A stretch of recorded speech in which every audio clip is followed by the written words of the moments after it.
Is it in focus? I guess it is. Okay.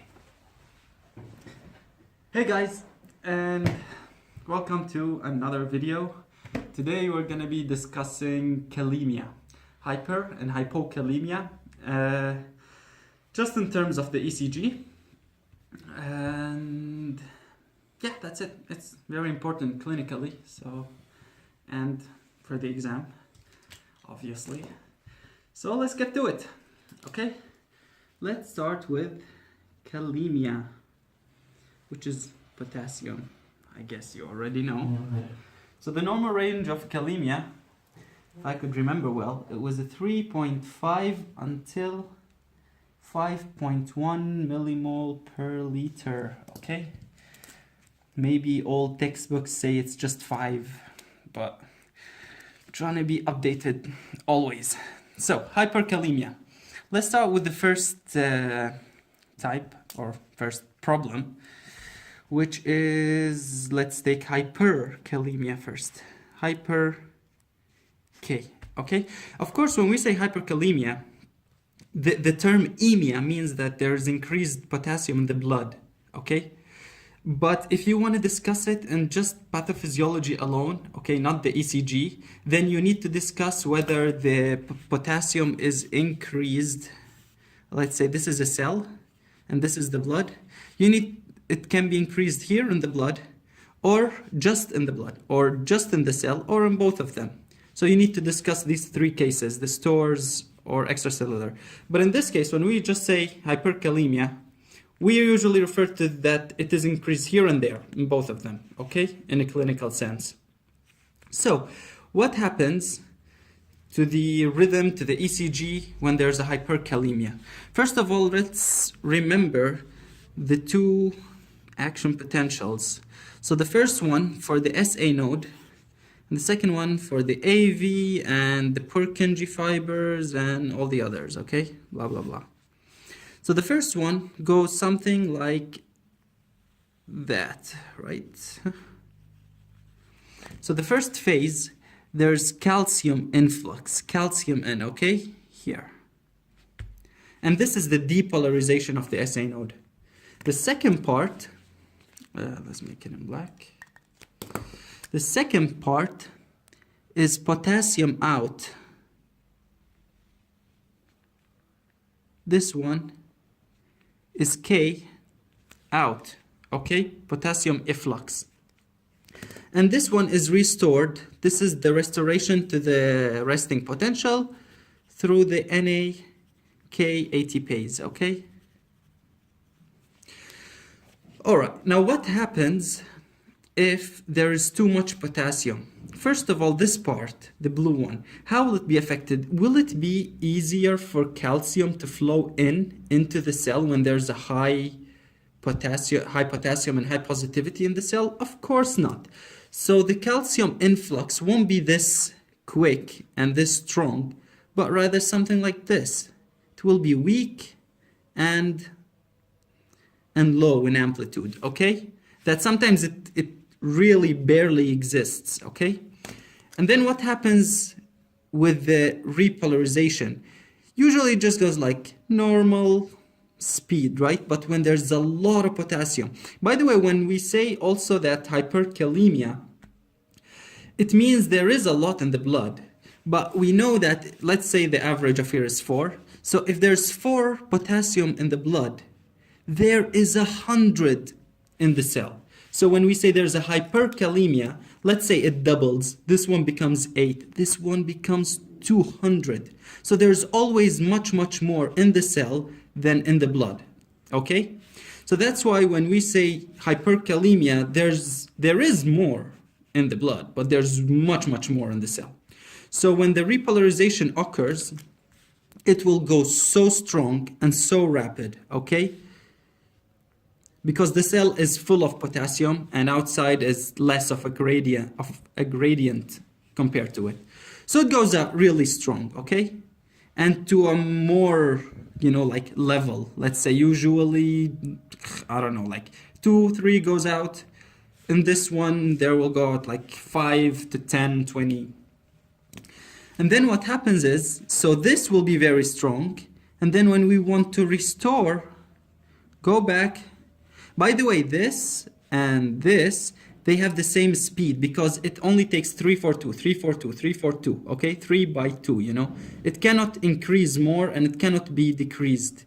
It just depends on the amount that has came in or came out. So anyways, this is stable. So you see now, eventually, we ended up with a longer duration than it would have normally, okay? So this is regarding the SA node. What does the SA node refer to? The SA, the atria, right? So the beating or the initiation of the atria will hardly take place and then repolarize strongly, okay? So in terms of ECG, we always do rate, rhythm, axis. Rate, rhythm, and axis. By the way, there's something you'll learn it later about hyperkalemia. They call it the great imitator, the syphilis of ECG, okay? The great, or I don't know what, imitator. Sorry, my handwriting is awful today. Okay, so rate. We said that it is hardly activated. So the SA node is hardly getting activated. What does it mean? There's a bradycardia. So first thing that's going to be abnormal. Come on. Okay, I'm going to change it. So there's going to be brady. Of course, it totally makes sense. If potassium is responsible for repolarization, or let's say resting, and there's a lot of it, there's a lot of resting. You can take it as simple as that, okay? So there's bradycardia. That's one thing. Rhythm. Okay, we'll talk about rhythm once I do the P and the PR and all of these, okay? It can be regular, okay? But you will see according to the changes that will follow. The axis can be whatever, but you can expect also, or axis can, or changed. So even if the axis is changed, it doesn't tell you that there's another problem. It can still be because of the hyperkalemia causing this. Especially when there's this, they call it no man's axis, when it's in here, in this region. This is really weird and you can expect hyperkalemia in here. But if it's only here, right axis deviation, then you might think of hypertrophy or bundle branch blocks. Anyways, so rate rhythm axis.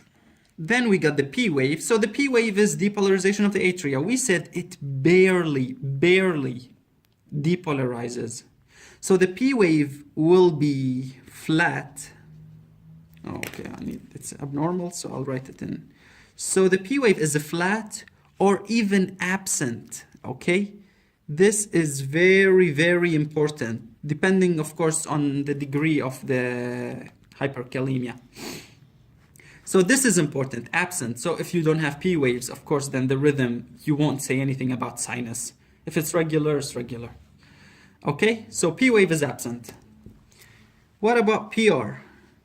Well, if P wave is flat, and we said here, look at this duration, depolarization and repolarization, it's longer. So PR is going to be prolonged if you could see a P wave, but if not, if it's absent, then there's no PR. Okay? So flat is prolonged. Like you just basically you say what you see. You don't need to memorize it. If there's no P wave, then no PR. Okay, QRS. Let's draw the other action potential now. So this is the second one, right? Sodium flows in, then the plateau, then the repolarization, then sodium, potassium, the ATPase. So this is ATPase. This phase is sodium in. This is the plateau. So calcium in. And this is repolarization again. Potassium goes out. Okay. Same thing. Hyperkalemia. Can sodium flow in easily? It's a positive ion. So it cannot flow in easily into the cell when there's a lot of potassium in it. So same thing, it will barely flow in and stops here. It won't be able to flow in more. There are massive amounts of potassium in. Then in the plateau, we know that the plateau is a balance between two, between the potassium going out and the calcium coming in. So in this case, when there's too much potassium in the cell and it will really flow out strongly, then the plateau will tend to kind of go down like this because the potassium is winning over the calcium, basically. And then this one goes even stronger, okay, just like in the first one. And this poor little pump will take a long time for it. You see? So this is it. Let's see, how do we see these things? QRS is the depolarization. So depolarization will be really weak. You see? Really weak. So wide. So there's a wide QRS. This is one thing. Let me make it in this color. Okay, QRS is wide. Right? ST and T. Remember, with great powers come great responsibility. Wide, abnormal depolarization, then abnormal repolarization. So it will come with, because it's wide, to come with secondary STT changes. Not only that, but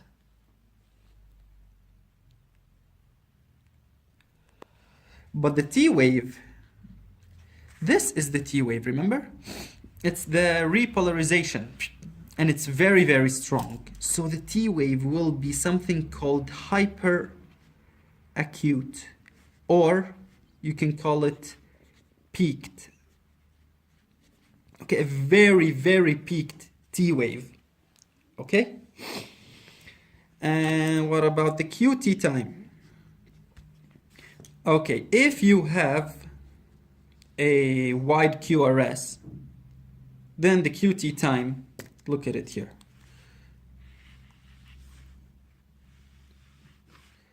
Compared to this one.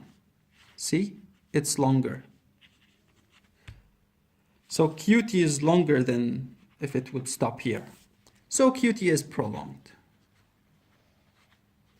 Or even if you want to write the QTC after correction. All right, so these are the changes that you would expect with a hyperkalemia. Okay, it can come in all of them together or in just like 2 or 3 of them. So you got bradycardia, remember, because it's for repolarization, for resting, a lot of resting, bradycardia. Flat or absent T wave with no PR, and a wide QRS. Okay, with secondary SET changes, but the T wave is very, very characteristic for it. Okay, and of course, if QRS is widened, then it's prolonged. So this is it. This is the hyperkalemia, simply. Now let's talk about hypokalemia. Now, with hypokalemia, just draw it now a bit faster. We already know the gist of it. So calcium will flow in normally. Okay? And here's the thing, it will not be stronger. It won't go like this. No, it won't, because this is voltage gated. Once you reach the normal voltage, that's it. It stops, channels close. So once you reach the activation potential, that's it. Okay? So you don't get a higher one. But now what happens to this phase when potassium wants to go out? You have hypokalemia, so there's not enough gradient between the cell. Let's consider this the cell and this is outside. So there isn't much difference. So the potassium won't really flow out strongly as it did here in the hyper. So it will really flow out so slowly. You see that? Here, until, of course, sorry, until here. Like, I want to make it the same level. Forget about this. And then this will come back, okay, in a KAT phase. So what did you notice here? So the P wave might be normal, okay, but all in all, this with this is prolonged. So the PR, okay, okay, and the activation, okay, so this was calcium in, right? Now, how will calcium flow in? We said it won't go strongly. That's true, but will it go in easily? Will it find any resistance inside the cell? No, it won't, because there isn't much positivity inside, so calcium can flow in easily, okay? So, the rate, there will be a tachycardia. Okay, tachy, because the SA node here can be activated easily. Okay, the SA node can be activated easily, so there's a tachycardia. Now, rhythm, we will see about the rhythm, okay, just in a sec. And axis might not be changed. P wave can be normal, okay? But the PR, here's the thing, this one is prolonged, okay? So PR is prolonged because like all this duration is longer than if it was only until here. Okay, QRS. Let us draw the second one. So it's here. Same thing. Now sodium can flow in easily, okay? So there will be fast, this is the AV and all the other AV, Purkinje fibers, bundle of His, okay? And the myocytes. So sodium will flow in easily, okay? But not more, because same thing. Once you reach the level, that's it. The channels close. And then you will have the ST, or, you know, the plateau. Calcium in, as we said, and potassium out. And how will the potassium flow in? Much slower, okay? Really, really slower. And then when it continues, it will be taking longer time. So this is K out. And here's the thing, when this potassium is going out like this, if you remember from the first lecture of arrhythmia, this makes the myocytes more prone to any other activity that comes here, okay? To any after depolarization. If you remember DAD, like delayed after depolarization or early. So anyways, there might be an activation here. This makes it more prone. All right, so QRS, as we said, QRS, which is the depolarization, sodium is depolarization, this is Re, is normal. So QRS is fine. ST segment, I'll leave that for a second. Let's go to the T wave. Now T wave here is flat or even absent. Flat or absent. Okay? And what else? And QT will be prolonged also. QT prolonged. Now let's talk about the ST segment. If you have a tachycardia here, then the tachycardia will lead to high demand, high oxygen demand by the muscles because they're working very fast, a lot. So there's high demand and it's the same supply and less supply with time. And what does this combination lead to? Chronic ischemia. Okay. How do you see chronic ischemia on an ECG ST depression? Now this is one way to look at it. The other way, a lot of textbooks and still like new research says that it's not clear why there is ST depression with hypokalemia. I just take it as tachycardia in this sense and makes it easier for me. If there's something new coming up that says other than that, I don't know yet about it. Okay, you can let me know. So these are the things, okay? There is one more thing. Okay, so here, let me just draw an ECG of a hyperkalemia here. So we said that normally P, Q, R, S, and T, and that's it, okay? So no P wave, if it will become from the normal way of it to this. So there's no P wave, and then the QRS will be really wide, okay? And then a T wave that is very hyperacute. Oh, sorry. Remember, when we say hyperacute or peaked or even tall, it means it's more than 2/3 of the QRS, if not even bigger than the QRS, okay? But here, first we said you'll see a tachycardia, so there is a P wave, okay?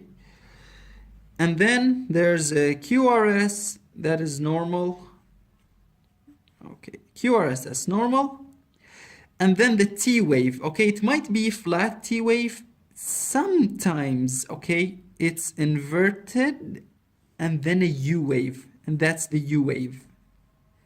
Okay, sometimes there's no T wave and just a U wave, okay, and it will become really difficult to distinguish if this is a T wave or a U wave. Okay, why am I telling you this? Because sometimes you'll see two patterns, okay? A lot of people mistake these things. If you see like let's say this is the QRS simply, I'm just simplifying it. If you see a QRS that goes, okay, in orange. If you see not the QRS, the T wave goes up then down, or if it goes down then up. These are two different things, okay? This one, if you see it, this is something called Wellens syndrome, okay? It's not in our lectures, it's for way later. It means there's a light occlusion, and the patient probably will have, like, in an hour or few hours, he will have a STEMI, anterior STEMI, okay? This is Wellens syndrome or Wellens sign. If you see up, then down, okay? Also, it has another sign that if it's just negative in V1 to V3, but never mind. The second one, this means that this is a U wave and this is the T wave. If you see it down then up, then think that the T is discordant to the QRS. Then there's some abnormality, okay? If you see T first goes down, then up, then this down is a discordant T wave to the QRS. Why is it discordant? It has to be electrolyte, okay? It has to be some electrolyte problem, and this must be a U wave. This is how you can differentiate them. If the T is concordant, then it's the up and down, it's the Wellens one, okay? But we don't need this for our exam. It's something for clinical stuff, okay, for geeks like me. Okay, so that's it. Okay, that's it about kalemia.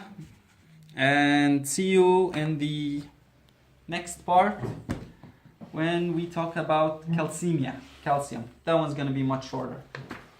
Okay? Study well and don't need to like and share. You teach this stuff to other people. You don't need to send them the video. Okay? Learn them well and you teach it to others. And that's it. Okay, guys. Bye.